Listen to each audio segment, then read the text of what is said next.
Alors Louis, tu vas participer à la Red Bull Rookie Cup. Qu'est-ce que ça peut représenter pour toi dans la suite de ta carrière? Eh ben, pour moi, la Red Bull Rookies Cup peut m'apporter l'ouverture d'une porte inouïe que personne pourrait atteindre en claquant des doigts en fait. C'est la porte du MotoGP en fait, c'est la porte du mondial que la plupart des jeunes de mon âge qui font de la moto rêveraient d'atteindre en fait. Un rêve éveillé qu'on peut atteindre peut-être la semaine prochaine si je suis sélectionné.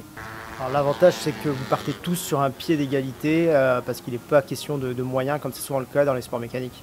Ouais, c'est ça, c'est déjà une bonne chose parce que on voit que la Red Bull font les choses de la bonne manière et qu'ils essayent de détecter réellement des talents et pas des porte-monnaies parce que la Red Bull demande à ce que les pilotes aient franchement une vraie qualité de se fondre dans la masse ou même de pouvoir bien parler anglais, des bons retours avec les ingénieurs ou même trouver trouver des petites failles sur la moto qu'ils auront fait exprès de mettre pour embêter le pilote et pour qu'après il ait un bon retour avec l'ingénieur,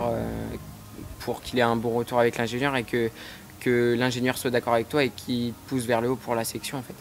C'est quoi le quotidien d'un garçon de 15 ans qui espère être pilote professionnel un jour? Eh ben, le quotidien d'un garçon de 15 ans qui espère être pilote MotoGP, c'est 6 jours de travail, un jour de repos, 3 jours sur une moto et 3 jours en train de faire du physique. En plus des cours la journée, le soir je vais soit faire de la muscu, soit faire du sport, de la course à pied et du vélo un jour, un autre jour de la muscu et un autre soir que du vélo ou que de la course à pied, ça dépend des semaines.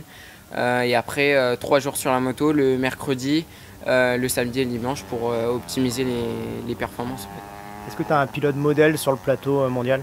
Sur le plateau mondial, moi le seul pilote que je trouve qu'il a vraiment sa place, c'est Marc Marquez parce que c'est le plus grand talent du monde. C'est comme on dit avec ma mère, c'est un alien sur Terre.